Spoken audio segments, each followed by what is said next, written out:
ಇದು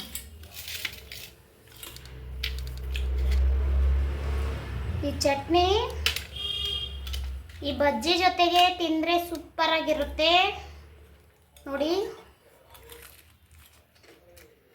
ಸೂಪರ್ ಆಗೈತೆ friends.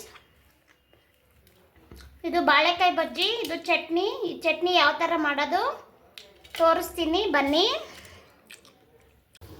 Hello friends, ಎಲ್ಲರೂ ಹೇಗಿದ್ದೀರಾ? ಚೆನ್ನಾಗಿದ್ದೀರಾ? ನಾನು ಚೆನ್ನಾಗಿದ್ದೀನಿ ಅನ್ಕೊತೀನಿ. ನಾನು ಚೆನ್ನಾಗಿದ್ದೀನಿ. ನಾನು ಇವತ್ತು ಸೂಪರ್ ಆಗಿರೋ ಚಟ್ನಿ ಮಾಡ್ತಾ ಇದ್ದೀನಿ.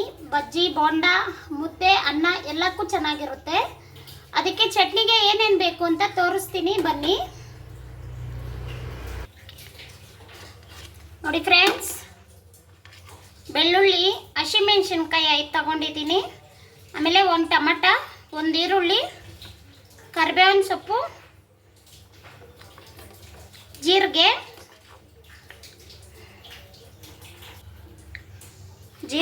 ಕೊತ್ತಂಬರಿ ಸೊಪ್ಪು, ಮತ್ತು ಒಂದೇ ಸ್ವಲ್ಪ ಹುಣಸೆ ಹಣ್ಣು. ಇದೆಲ್ಲ ಬಾಣಲಿಯಲ್ಲಿ ಹಾಕಿ ಫ್ರೈ ಮಾಡ್ಕೊಳ್ಳೋಣ ಬನ್ನಿ. ರುಚಿಗೆ ತಕ್ಕಷ್ಟು ಉಪ್ಪು ಆಮೇಲೆ ಹಾಕ್ಕೊಳೋಣ. ಜಾರಿಗೆ ಹಾಕೋಣವಾಗ ನೋಡಿ, ಬಾಣಲಿ ಇಟ್ಕೊಂಡಿದ್ದೀನಿ. ಸ್ವಲ್ಪ ಎಣ್ಣೆ ಹಾಕ್ಕೊಳ್ಳೋಣ.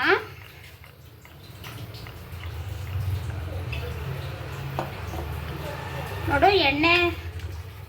ಎಣ್ಣೆಗೆ ಬೆಳ್ಳುಳ್ಳಿ, ಹಸಿಮೆಣಸಿನ್ಕಾಯಿ, ಹುಣಸೆಹಣ್ಣು ಮತ್ತು ಈರುಳ್ಳಿ, ಟೊಮಾಟ,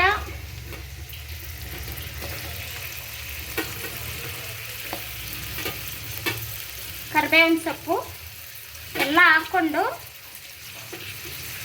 ಇದು ಕೊತ್ತಂಬರಿ ಸೊಪ್ಪು ರುಬ್ಬಕ್ಕೆ ಹಾಕ್ಕೊಳ್ಳೋಣ ಲಾಸ್ಟಲ್ಲಿ. ನೋಡಿ, ಎಲ್ಲ ಎಣ್ಣೆಯಲ್ಲಿ ಫ್ರೈ ಮಾಡ್ಕೊಳ್ಳೋಣ.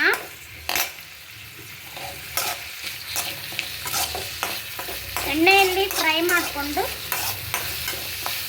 ಇದು ಸ್ವಲ್ಪ ಈರುಳ್ಳಿ, ಬೆಳ್ಳುಳ್ಳಿ, ಹಸಿಮೆಣಸಿನ್ಕಾಯಿ ಎಲ್ಲ ಹಸಿ ವಾಸನೆ ಹೋಗಲಿ. ಇದು ತುಂಬ ಚೆನ್ನಾಗಿರುತ್ತೆ ಫ್ರೆಂಡ್ಸ್, ಮಾಡ್ಕೊಳ್ಳಿ.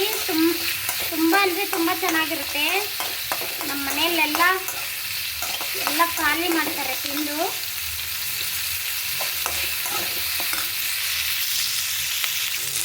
ನೋಡಿ, ಇದು ಸಾಫ್ಟ್ ಆಗಿದೆ. ಸ್ಟವ್ ಆಫ್ ಮಾಡಿಕೊಂಡು ಜೀರಿಗೆ ಮತ್ತು ಕೊತ್ತಂಬರಿ ಸೊಪ್ಪು ಹಾಕ್ಕೊಂಡು ಇದು ರುಬ್ಕೊಬರೋಣ. ನೋಡಿ ಫ್ರೆಂಡ್ಸ್, ಜಾರಿಗೆಲ್ಲ ಹಾಕ್ಕೊಂಡಿದ್ದೀನಿ. ನೋಡಿ, ಉಪ್ಪು ಹಾಕ್ಕೊಳ್ಳಿ. ರುಬ್ಬಕ್ಕೆ ಉಪ್ಪು ಹಾಕ್ಕೊಂಡು ಇದು ನುಣ್ಣಗೆ ರುಬ್ಕೊಳ್ಳೋಣ. ನೋಡಿ ಫ್ರೆಂಡ್ಸ್, ಇದು ನುಣ್ಣಗೆ ರುಬ್ಕೊಂಡಿದ್ದೀನಿ. ಇವಾಗ ಒಗ್ಗರಣೆ ಹಾಕೊಳ್ಳೋಣ. ಏನು ಒಗ್ಗರಣೆಗೆ ಬೇಡ, ಸಾಸಿವೆ ಮತ್ತು ಕರಿಬೇವಿನ ಸೊಪ್ಪಾದರೆ ನೋಡಿ ಎಣ್ಣೆ ಹಾಕ್ಕೊತಾ ಇದ್ದೀನಿ. ಎಣ್ಣೆ ಕಾದ್ಮೇಲೆ ನೋಡಿ, ಎಣ್ಣೆ ಕಾದಿದೆ.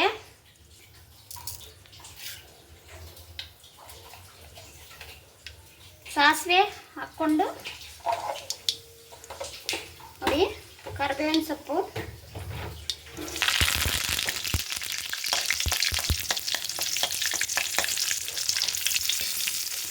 ಚಟ್ನಿ,